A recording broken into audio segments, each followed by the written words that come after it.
कि अनुकल्पी विवाद प्रणाली क्या है? अधिनियम तो नहीं है, व्यवस्था है। कैसी व्यवस्था है? ऐच्छिक व्यवस्था है। ऐच्छिक व्यवस्था को कहीं तुमने कह दिया साहब हमारी ऐच्छिक व्यवस्था है, तो ला का सपोर्ट ही नहीं मिल रहा, कोई ला सपोर्ट तो मिल नहीं रहा ऐच्छिक व्यवस्था को। लेकिन अब तुम्हें मिल गया, मिला कि नहीं मिला? तुम्हें मिला दो एक्ट और एक सीपीसी का सेक्शन। सीपीसी का एक सेक्शन मतलब समझ रहे हो बेटा, सीपीसी दोनों हिस्से में है। सीपीसी का एक पार्ट सब्सटेंटिव है और दूसरा पार्ट प्रोसीजरल है। सीआरपीसी कंप्लीटली प्रोसीजरल है और उसका सब्सटेंटिव पार्ट कौन सा है? आईपीसी और एविडेंस सपोर्ट लोगे ना, एविडेंस को लोगे ना, सब्सटेंटिव पार्ट अलग है। लेकिन सीआरपीसी का प्रोसीजरल, सीआरपीसी सिर्फ प्रोसीजरल पार्ट है, लेकिन सीपीसी स्वयं में इतनी शक्तिशाली है कि वो सब्सटेंटिव भी है और प्रोसीजरल भी है। तो आप ये नहीं कह सकते कि सीपीसी सिर्फ प्रक्रिया विधि है, क्योंकि वो सारवान विधि भी है। और जो विधि जब प्रक्रिया विधि और सारवान विधि दोनों हो गई तो अपने आप में वो परिपूर्ण हो गई। और जब प्रोसीजरल और सब्सटेंटिव लॉ के प्रोविजन सीपीसी की धारा 89 में ये तीनों बातों को जोड़ दिया गया। किस सन में? 1999 में। माध्यस्थम सुलह न्यायिक समझौता लोक अदालत, इसका मतलब ये। उसके बाद 1996 में कौन सा? माध्यस्थम सुलह अधिनियम 1996। और फिर तुम्हारा सीआरओ लोक अदालत के जो प्रोविजन पहले से था, लोक अदालत तो यहाँ 89 में आया, लेकिन पहले से ही मौजूद किसमें? विधिक सेवा प्राधिकरण अधिनियम 1987 में। अब तुम्हारा एडीआर, कहते ना कि कोई भी लॉ एक एक्ट से ही चलता है। तुम्हारा आईपीसी है एक एक्ट से, हाँ, तुम्हारा कॉन्ट्रैक्ट है एक एक्ट से। अब एडीआर एक एक्ट की व्यवस्था नहीं रह गई है, तो ऐच्छिक व्यवस्था, लेकिन कितने एक्टों से सपोर्टेड एंड गवर्न हो रही है?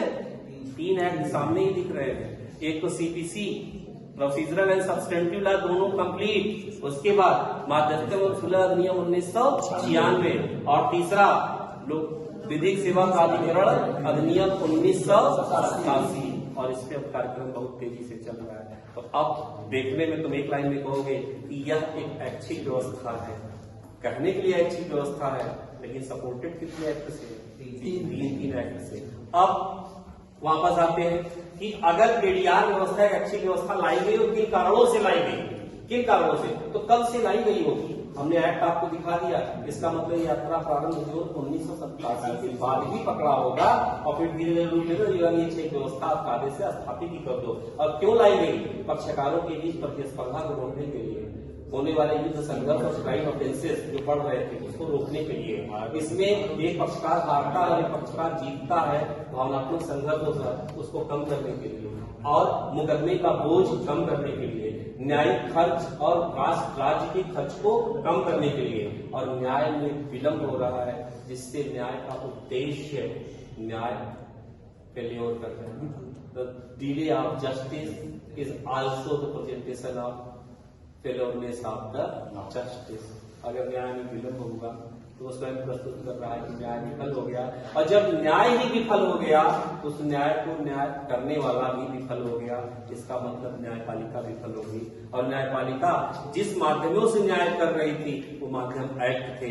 इसका मतलब वो एक्ट भी विफल हो गए, और जब न्यायपालिका विफल हो गई, एक्ट विफल हो गए, इसका मतलब कॉन्स्टिट्यूशन प्रोविजन हमारा विफल हो गया। हम सब कर सकते हैं पर कॉन्स्टिट्यूशन को विफल नहीं कर सकते। उस व्यवस्था को बचाने के लिए इस व्यवस्था का प्रारंभ किया गया, और नाम क्या रखा गया? ऐच्छिक व्यवस्था। कहने को ऐच्छिक है पर रहने को ऐच्छिक नहीं रह गई। तो इस व्यवस्था में कहा गया कि अगर इस ऐच्छिक व्यवस्था में हम मामले को न्यायालय के बाहर निस्तारित करेंगे तो कैसे करेंगे, उसका तरीका क्या होगा? उसका तरीका भी कुछ होना चाहिए। क्राइम अगर होता है तो तुम सीआरपीसी से गवर्न होगी। क्या होगा? पहले फर्स्ट इंफॉर्मेशन रिपोर्ट होगी, फिर उसकी इंक्वायरी होगी, उसके बाद चार्जशीट बनेगी, वो कोर्ट में पेश होगी, उसके बाद चार्ज फ्रेमिंग होगी, वो आप बेल लेंगे, फिर ट्रायल चलेगा। ट्रायल होने के बाद दोनों लोगों में क्रॉस एग्जामिनेशन और बहस के बाद डिसाइड होगा कि एक्विटल है या कन्विक्टेड है। इन प्रोसीजरों पे चलना होगा। सीपीसी में अगर आप चले तो वादी प्रतिवादियों के बीच मामला चला, अपना पक्ष रखा, उसने नोटिस गई, दोनों पक्षकार आए, दोनों पक्षकारों की सुनवाई हुई, लिखित दस्तावेज मांगे गए, साक्ष्य देखे गए, निस्तारित हुआ। ये प्रक्रिया है। यहाँ पे कोई प्रोसीजरल लॉ है ही नहीं। सब हल कर रहे हो तो प्रोसीजरल लॉ क्या है? सीपीसी सिविल मामलों में तो आप प्रोसीजरल लॉ का इस्तेमाल सीपीसी 1908 करोगे, क्राइम ऑफेंसेस में आप क्रिमिनल प्रोसीजर कोड का इस्तेमाल करोगे, दोनों तरह के अधिकारों में। और ये क्रिमिनल मामलों में हो नहीं सकता, क्यों? क्योंकि क्रिमिनल मामलों में हाथ बंध गया है। अगर चलना है तो सीआरपीसी की धारा 320, 321 और 350 को लेके चलना होगा। तो यहाँ भी प्रक्रिया बोल रही है, और इसमें मामला अगर हल कर सकते हैं तो हम सिविल मामलों में कर सकते हैं। सिविल मामलों में भी जो प्रक्रिया अपनाई जाएगी वो सीपीसी की अपनाई जाएगी। यहाँ कौन सी प्रक्रिया अपनाई जाएगी? क्योंकि ये जो मामले हल होंगे इसकी ताकत तो न्यायपालिका के बराबर होंगे, तो प्रक्रिया होनी चाहिए ना। तब उसके लिए प्रक्रिया क्या अपनाएंगे, तो कहां से निकालेंगे? अपने मन से तो निकाल नहीं सकते, तो कहां से निकालेंगे? हम अपने मन से कोई प्रक्रिया बना दिए तो ये प्रक्रिया निकालेंगे। आर्बिट्रेशन विवाचन, दूसरा निगोशिएशन वार्ता, तीसरा कंसिलिएशन सुलह, और मध्यस्थता मीडिएशन। 4, ठीक है बेटा?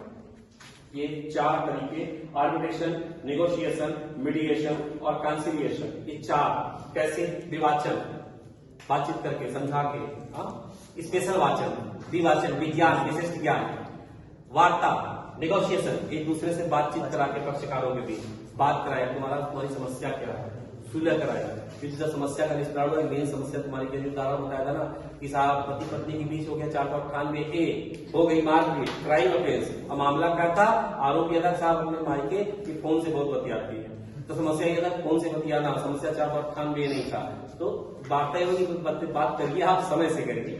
तो बेसिकली विवाचन, वार्ता, सुलह